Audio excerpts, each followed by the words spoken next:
നമ്മുടെ CPD വായനശാലയുടെ ശതാഭിഷേകത്തിന്റെ ഭാഗമായിട്ടാണ് നമ്മൾ ഇന്നിവിടെ ഒത്തുകൂടിയിരിക്കുന്നത്. രചനാ വൈഭവം കൊണ്ടും തങ്ങളുടേതായ ആഖ്യാന ശൈലി കൊണ്ടും മലയാള സാഹിത്യത്തിൽ തങ്ങളുടേതായ വ്യക്തിമുദ്ര പതിപ്പിച്ച അനവധി മഹാരഥന്മാരെ നമുക്കറിയാം. ഒരു ഉൽപ്പന്നം വിറ്റഴിയണമെങ്കിൽ അല്ലെങ്കിൽ അത് ജനങ്ങളിലേക്ക് എത്തിക്കണമെങ്കിൽ ആ ഉൽപ്പന്നത്തിന്റെ ഗുണനിലവാരത്തിനോടൊപ്പം തന്നെ അത് വിതരണം ചെയ്യുന്ന വ്യക്തിക്കും അല്ലെങ്കിൽ അതിന്റെ വിതരണത്തിലും വളരെ വലിയ ഒരു പങ്കുണ്ട്. അങ്ങനെ നോക്കുകയാണെങ്കിൽ നമ്മുടെ മലയാള സാഹിത്യത്തില് ധാരാളം ഉത്തമ ഗ്രന്ഥങ്ങളുണ്ട്.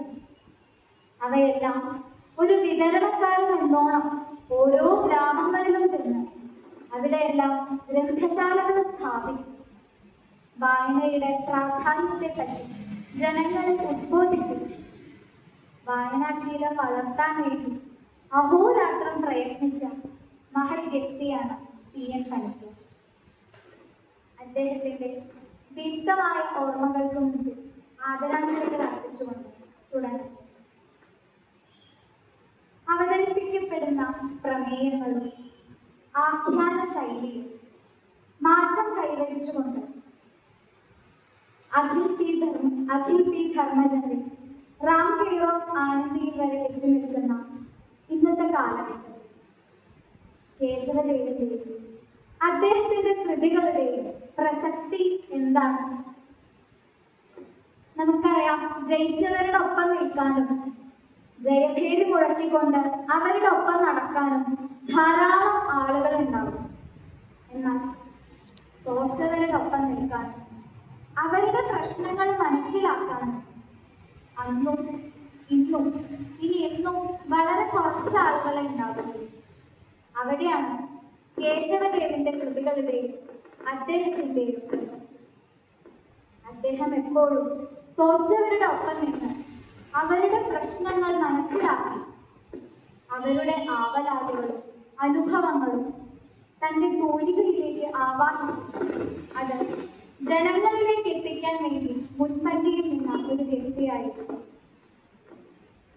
പുരോഗമന സാഹിത്യ പ്രസ്ഥാനത്തെ കേരളം കൂട്ടി വായിക്കുന്നത് ബഷീർ, തകഴി, കേശവദേവ് എന്നീ പേരുകൾക്കൊപ്പമാണ്.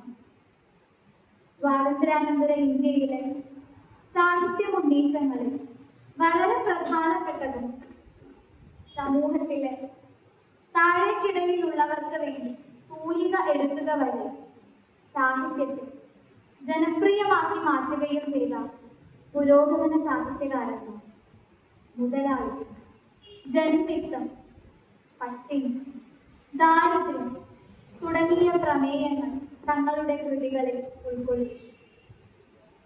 കേശവദേവന്റെ ദീനാം, അയൽക്കാർ, ഓടയിൽ നിന്ന്, നൊണ്ടിയുടെ കഥ, എനിക്ക് ജീവിക്കണം, ഭ്രാന്താലയം തുടങ്ങിയ കൃതികൾ ജീവിതഗന്ധിയായ പ്രമേയങ്ങളാൽ ജനപ്രിയമായി മാറിയവയാണ്.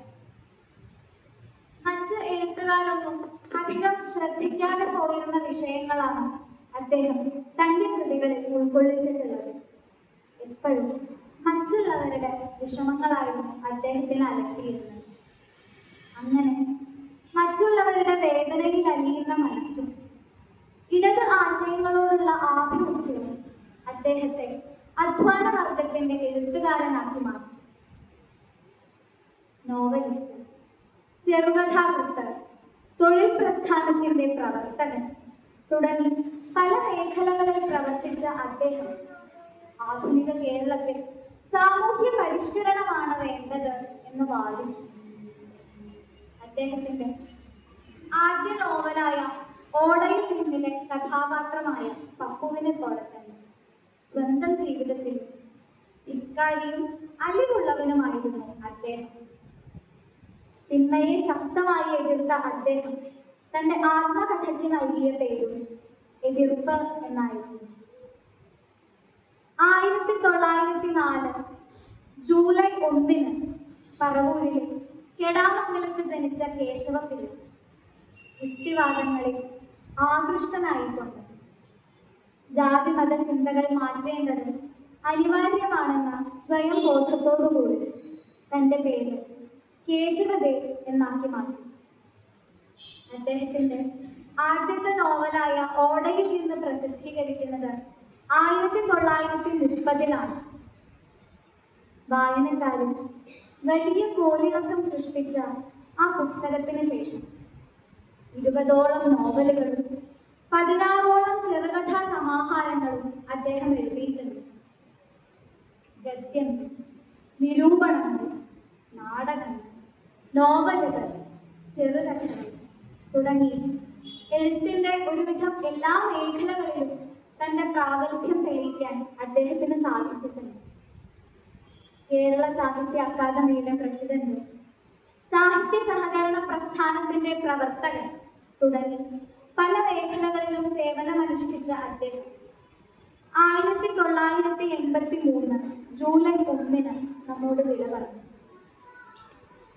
കേശവദേവന്റെ കഥകളിൽ നിന്നും നമുക്ക് എന്താണ് മനസ്സിലാവുന്നത് എന്ന് ചോദിച്ചാൽ, അദ്ദേഹത്തിന്റെ കൃതികളെല്ലാം തന്നെ വ്യക്തമായ സാമൂഹിക സന്ദേശങ്ങളും മനുഷ്യ സ്നേഹം ഉൾക്കൊള്ളുന്നവയായിരുന്നു.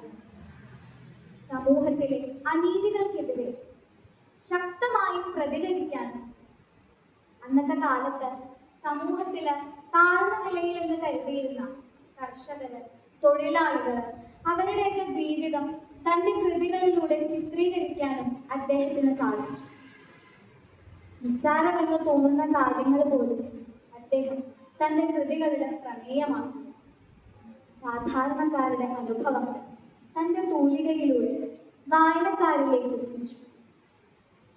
സാമൂഹിക നീതി, സമത്വം, അനീതിക്കെതിരെയുള്ള പ്രതിഷേധം, മുതലാളി വർഗത്തോടുള്ള എതിർപ്പ് തുടങ്ങി പല കാര്യങ്ങളും നമുക്ക് അദ്ദേഹത്തിന്റെ കൃതികളിൽ ദർശിക്കാനാകും. കേശവദേവന്റെ കഥകൾ നമ്മൾ വായിക്കുന്ന സമയത്ത് നമുക്ക് മനുഷ്യരെ കൂടുതൽ മനസ്സിലാക്കാനും അനീതിക്കെതിരെ നിലകൊള്ളാനും സാമൂഹ്യ ബോധമുള്ളവരായി മാറാനും ഒരു പ്രചോദനമാകും. തന്റെ കഥകളിലെ കഥാപാത്രങ്ങളെ പോലെ യഥാർത്ഥ ജീവിതത്തിലും ഒരു ശക്തമായ പോരാളിയായിരുന്നു കേശവദേവ് എന്ന മഹത് വ്യക്തിയെക്കുറിച്ചുള്ള എൻ്റെ എളിയ അനുസ്മരണം ഇവിടെ അവസാനിപ്പിക്കുന്നു.